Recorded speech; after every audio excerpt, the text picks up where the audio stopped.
نحمده ونصلي ونسلم على رسوله الكريم أما بعد فأعوذ بالله من الشيطان الرجيم بسم الله الرحمن الرحيم۔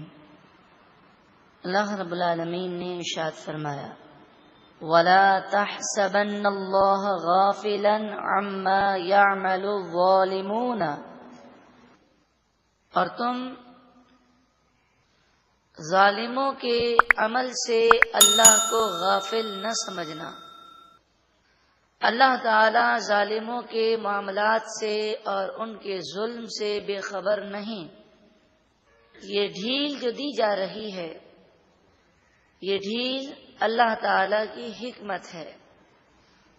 انما یؤخرہم لیوم تشخص فیہ الابصار، اللہ تعالیٰ ان ظالموں کو، ان گناہگاروں کو اس قیامت کے دن کے وقت تک ڈھیل عطا فرماتا ہے جس دن آنکھیں کھلی رہ جائیں گی اس کی ہیبت اور اس کی وحشت سے۔ آنکھیں کھلی کی کھلی رہ جائیں گی۔ مہطعین مقنعین، مہطعین وہ قبروں سے نکل کر بے تحاشا دوڑیں گے، اس قدر گھبراہٹ ان پر طاری ہوگی۔ مقنعی رؤوسہم، اپنے سروں کو اٹھائے ہوں گے خوف کے مارے۔ لا یرتد الیہم طرفہم، ان کی پلک ان کی طرف نہیں لوٹ سکے گی، یعنی وہ اپنی پلک بھی جھپکا نہیں سکیں گے، اس قدر خوف اور دہشت کا عالم ہوگا۔ تو کافروں کو، مشرکوں کو، گناہ گاروں کو، ظالموں کو دنیا کے اندر بسا اوقات ڈھیل دی جاتی ہے۔ وہ دنیا کی زندگی گزار لیتے ہیں، پھر موت کی تکالیف، قبر کا عذاب اور میدان محشر کی شرمندگی ان کا مقدر ہے۔ وَأَفْئِدَتُهُمْ هَوَاءٌ، اور ان کے دل گلے میں آ جائیں گے، یعنی اس قدر خوف کا عالم ہوگا کہ ہمارے یہاں تو محاورتاً کہتے ہیں کہ میرا دل اچھل رہا ہے، لیکن وہاں حقیقتاً دل اچھل رہے ہوں گے، انہیں قرار نہیں ہوگا اور گلے میں آ کر پھنس جائیں گے۔ وَأَنذِرِ النَّاسَ، اور اے محبوب آپ لوگوں کو ڈرائیے، یوم یأتیہم العذاب، اس دن سے جس دن عذاب آئے گا۔ فیقول الذین ظلموا، پھر ظالم کہیں گے، گناہگار کہیں گے، کافر مشرک کہیں گے، ہر وہ شخص جو عذاب کو دیکھے گا اور گناہگار ہوگا وہ یہ کہے گا ربنا، اے ہمارے رب، اخرنا الی اجل قریب، تو ہمیں تھوڑی مہلت دے دے، دوبارہ دنیا میں بھیج دے اور تھوڑی مہلت دے دے۔ نجب دعوتک، ہم تیری دعوت کا جواب دیں گے، یعنی تیرے ہم فرما بردار بن جائیں گے۔ وَنَتَّبِعِ الرُّسُلَ، اور ہم رسولوں کی پیروی کریں گے، اور تھوڑی دیر کے لیے دنیا میں واپس بھیج دے، لیکن پھر انہیں دنیا میں واپس نہیں بھیجا جائے گا، بلکہ ارشاد فرمایا اَوَلَمْ تَكُونُوا اقسمتم من قبل ما لکم من زوال، کیا تم اس سے پہلے یہ قسم نہ کھاتے تھے کہ تمہیں زوال نہیں آئے گا، تمہیں دنیا سے ہٹنا نہیں ہے؟ تمہاری توجہ آخرت کی طرف ذرہ برابر بھی نہ تھی۔ آج الحمدللہ ہم مسلمان ہیں، مگر ہمارے اعمال اور ہماری سوچ اب اسلامی باقی نہ رہی۔ ہم اس طرح دنیا کی زندگی میں کام کرتے ہیں جیسے ہمیشہ یہیں رہنا ہو، اور آخرت کی طرف ہماری توجہ اس طرح نہیں جیسے گویا کہ آخرت پر ہمارا یقین ہی نہ ہو. حالانکہ آخرت کو ہم مانتے ہیں، ہم یہ جانتے ہیں کہ دنیا عارضی ہے، سب کو یہیں رہ جائے گا، بلکہ یہ باتیں ہم بہت اچھی طرح دوسرے کے سامنے بیان بھی کر سکتے ہیں. کسی کا انتقال ہو جائے اور گھر کے باہر جب دریاں بچھی ہوتی ہیں اور لوگ بیٹھے اپنے وقت کو گزار رہے ہوتے ہیں، اندر میت کو غسل دیا جا رہا ہے اور باہر بیٹھ کر لوگ باتیں کر رہے ہیں، تو آپ ان کی باتیں سنیں. ہمیں یہ محسوس ہوتا ہے کہ یہ کوئی بایزید بستامی بول رہے ہیں کہ امام غزالی بول رہے ہیں. ایسی پیاری پیاری باتیں ہوتی ہیں. مثلا یہ جملے اکثر بولے جاتے ہیں، ہاں بھائی دیکھیں زندگی کا کوئی بھروسہ نہیں ہے، ایک نہ ایک دن سب کو جانا ہے، جیسی کرنی ویسی بھرنی ہے، دنیا کا کیا ہے، دنیا عارضی ہے، فانی ہے، اللہ کے حضور جواب دینا ہے، نیک اعمال ہی کام آئیں گے. اس طرح کی گفتگو قبرستان تک ہوتی ہے اور لوگ ایک دوسرے کے سامنے اس طرح گفتگو کرتے ہیں، بلکہ کسی مرنے والے کے عزیز کو تسلی دینی ہو تو بھی یہی جملے کہے جاتے ہیں. ارے بھائی سب کو جانا ہے، ایک مقررہ وقت پر سب چلے جائیں گے، اس میں اتنا افسوس کی بات کیا ہے؟ تم اس کے لیے مغفرت کی دعا کرو، اس کی اگلی منزل کی فکر کرو. اس طرح کے ہم جملے سنتے بھی ہیں، کہتے بھی ہیں، مگر ہائے افسوس ہم عمل نہیں کرتے. ہم انتظار کر رہے ہیں ملک الموت علیہ السلام کا. ہم یہی سوچتے ہیں یہ کام ہو جائے، کل سے نماز شروع کروں گا، جمعے سے نماز شروع کر دوں گا، نیک بن جاؤں گا. آہستہ آہستہ نیک بن رہا ہوں. اب نہ جانے آہستہ آہستہ نیک بنتے بنتے شاید موت ہی نہ آ جائے. تو ہم انتظار کس چیز کا کر رہے ہیں؟ مسلمان اور آخرت کو فراموش کر کے صرف دنیا کی ہوس، یہ ایک مسلمان کو زیب نہیں دیتا. یہ تو کافروں کے عقائد تھے کہ وہ آخرت کو نہیں مانتے تھے، اس لیے آج بھی کافر دنیا کے پیچھے بھاگتے ہیں. مومن تو اگر دنیا کو حاصل کرتا ہے تو اس کا مقصد بھی دین ہوتا ہے. وہ روزی کماتا ہے اس لیے کہ کسب حلال کمانا عبادت ہے. وہ اپنے بال بچوں اور اپنے ماں باپ اور اپنے رشتہ داروں کی خدمت کر کے ثواب حاصل کرنا چاہتا ہے. وہ دین کی خدمت کرنا چاہتا ہے. وہ لوگوں کے سامنے ہاتھ نہ پھیلائے، اس لیے وہ رزق حلال کے لیے جد و جہد کرتا ہے. اللہ تعالی ہم سب کو ایسا بنا دے کہ ہم دنیاوی کوئی کام کریں اس میں بھی نیت اسلام کی ہو، دین کی ہو.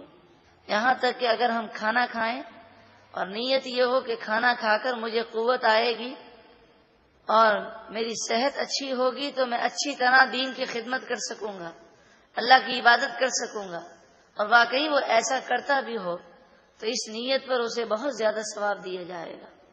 ایک بزرگ علیہ رحمہ فرماتے ہیں وَمَا خَلَقْتُ الْجِنَّ وَالْإِنسَ إِلَّا لِيَعْبُدُونَ.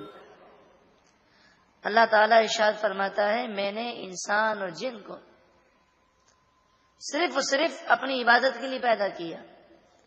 تو وہ بزرگ فرماتے ہیں کہ جب اللہ تعالیٰ فرماتا ہے کہ میں نے صرف اپنی عبادت ہی کے لیے پیدا کیا، الذی خلق الموت والحیات لیبلوکم ایکم احسن عملا، سورہ ملک میں فرمایا وہ ذات جس نے زندگی اور موت کو پیدا کیا تاکہ وہ تمہاری آزمائش کرے کہ کون تم میں سے اچھے اعمال کرتا ہے. تو یہ زندگی اللہ کی عبادت کے لیے ہے. تو فرماتے ہیں الحمدللہ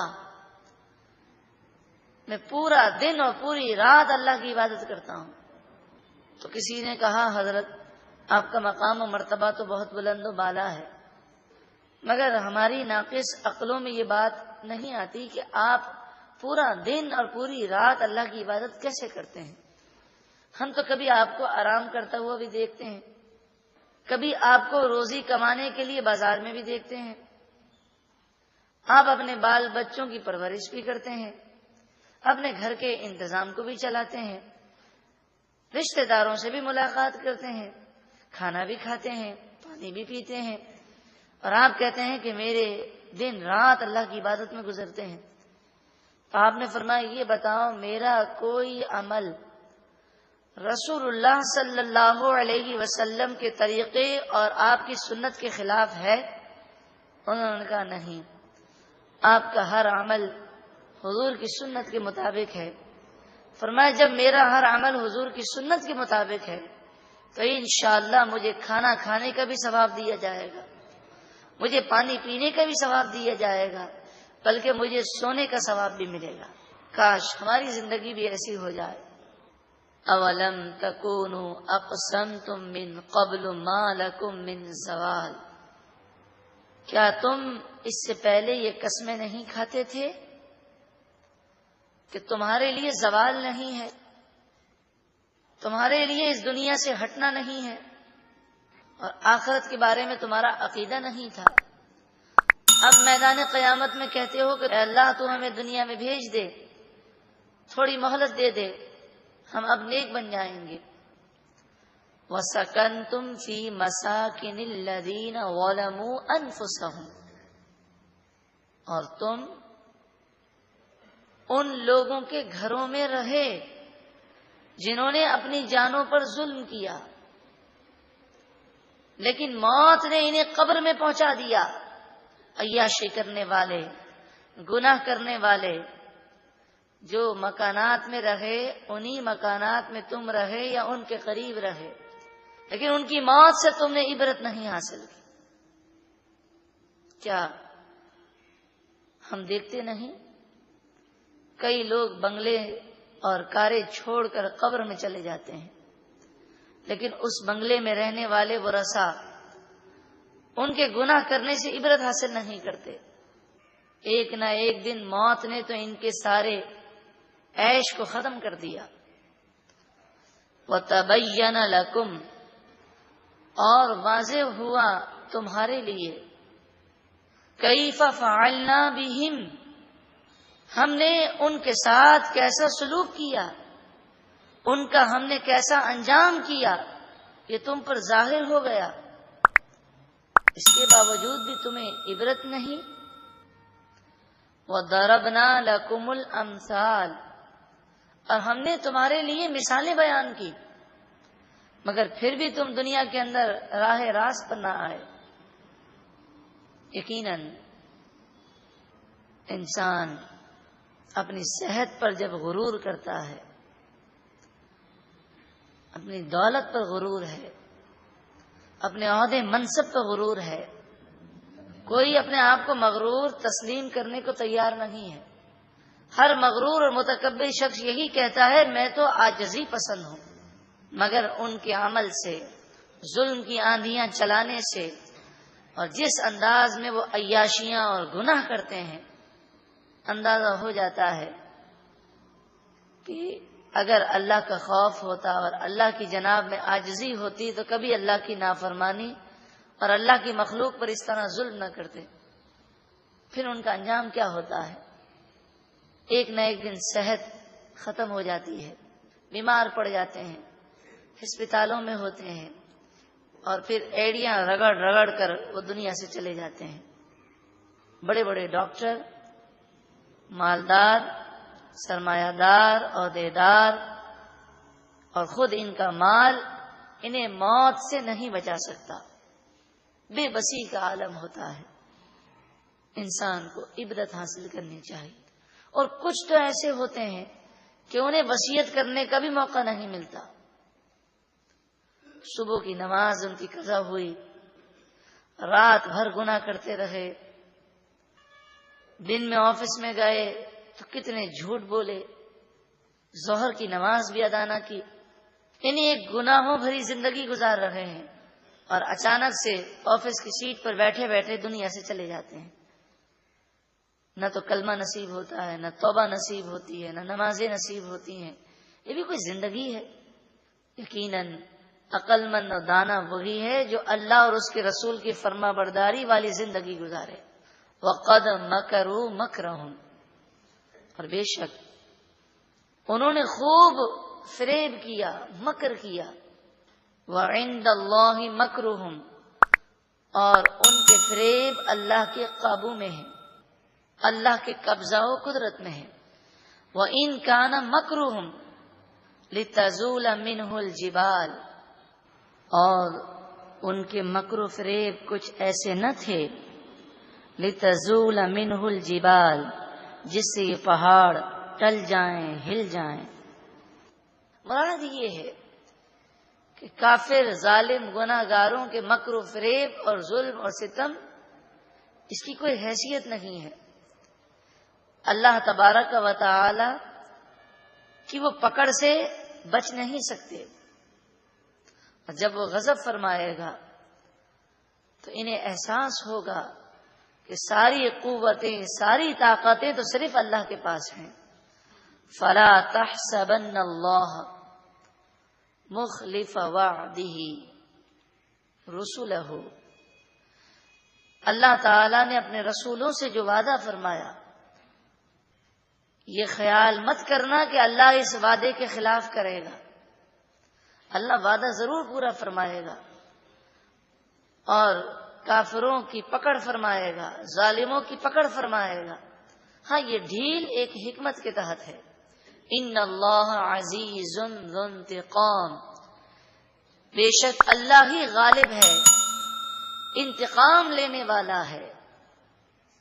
مظلوم دنیا کے اندر شاید ظالم سے انتقام نہ لے سکے، لیکن جب کوئی مظلوم انتقام نہ لے سکے اور اپنا معاملہ اللہ کے سپرد کر دے اور کہے افوض امری الی اللہ، میں اپنے معاملات اللہ کے سپرد کرتا ہوں، اور پھر جب رب العالمین اس ظالم کی گرفت فرماتا ہے، دنیا کی کوئی طاقت اللہ کے عذاب سے اسے نہیں بچا سکتی۔ ویسے یہ جو وظیفہ ہے افوض امری الی اللہ، عربی میں آتا ہو تو سبحان اللہ، ورنہ اردو میں کہہ دے کہ میں اپنے تمام معاملات اللہ کے سپرد کرتا ہوں۔ اور جب بندہ اللہ پر بھروسہ کر کے اپنے معاملات اللہ کے سپرد کر دیتا ہے تو اللہ تعالیٰ اس کی غیب سے مدد فرماتا ہے۔ یوم تبدل الارض غیر الارض، جس دن کل بروز قیامت زمین کو دوسری زمین سے تبدیل کیا جائے گا، والسماوات، اور آسمان بھی تبدیل کیے جائیں گے۔ مراد یہ ہے کہ یہ زمین اور یہ آسمان فانی ہے، یہ ختم ہو جائے گا، پھر کل بروز قیامت دوسری زمین اور دوسرا آسمان پیدا کیا جائے۔ اس وقت زمین میں نہ پہاڑ ہوں گے، نہ دریا ہوں گے، نہ نہریں ہوں گی، اور نہ ہی اونچے نیچے راستے ہوں گے، بلکہ زمین بالکل سیدھی ہوگی، اس قدر سیدھی ہوگی کہ زمین کے ایک کنارے سے کوئی دوسرے کنارے پر دیکھے تو اسے رائے کا دانہ بھی نظر آ جائے گا۔ زمین تانبے کی ہوگی اور بالکل سیدھی ہوگی۔ اور آسمان کے متعلق بعض مفسرین نے ایک روایت بیان فرمائی کہ آسمان پیلا ہوگا، وہ یا تو تانبے کا ہوگا یا سونے کا ہوگا۔ اور سورج، یہ جو سورج ہے اسے فنا ہے، اللہ تعالیٰ دوسرا سورج پیدا فرمائے گا، وہ سورج اس سورج سے بھی زیادہ گرم ہوگا۔ اس سورج کی تو کہتے ہیں پیٹھ ہے، اس کا چہرہ ہوگا، مراد یہ کہ بہت زیادہ گرم ہوگا، اور ایسی آگ برسا رہا ہوگا کہ گناہگار لوگ میدان قیامت میں جب کھڑے ہوں گے تو ان کے جسم سے اتنا پسینہ نکلے گا کہ زمین 70 ہاتھ تک پسینے کو جذب کرے گی، پھر زمین ان کے پسینے کو جذب نہ کر سکے گی، پھر پسینہ زمین پر جمع ہونا شروع ہوگا، پھر جتنا زیادہ گناہگار ہوگا اتنا اس کا پسینہ زیادہ ہوگا۔ کسی کا پسینہ اس کے ٹخنوں کو پکڑ لے گا، کسی کا پسینہ اس کے گھٹنوں کو پکڑ لے گا، کسی کا پسینہ اس کی پیٹھ تک ہوگا، اور کوئی اپنے پسینے میں ڈبکیاں کھا رہا ہوگا، جسم پر لباس نہیں ہوگا، کوئی سایہ نہیں ہوگا، صرف ایک سایہ ہوگا، اللہ رب العالمین کے عرش کا سایہ ہوگا۔ اللہ تبارک و تعالی ہمیں نیک اعمال اختیار کرنے کی توفیق عطا فرمائے، ایسے اعمال اختیار کرنے کی توفیق عطا فرمائے کہ اللہ تعالی ہم سے راضی ہو جائے اور عرش الہی کا سایہ کل بروز قیامت ہمیں بھی نصیب ہو جائے. اور جو عرش الہی کے سائے میں ہوں گے ان پر کیا کرم ہوگا؟ ان پر یہ کرم ہوگا کہ میدان محشر کی ساری سختیاں ان کے لیے آسان ہوں گی.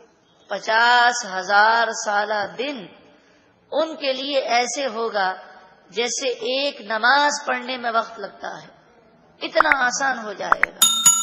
اللہ تعالی ان نیک لوگوں میں ہمیں بھی شامل فرمائے. وَبَرَزُوا لِلَّهِ الْوَاحِدِ الْقَهَّارِ، اور تمام لوگ اللہ کے حضور حاضر ہوں گے. وہ اللہ جو واحد ہے، غالب ہے.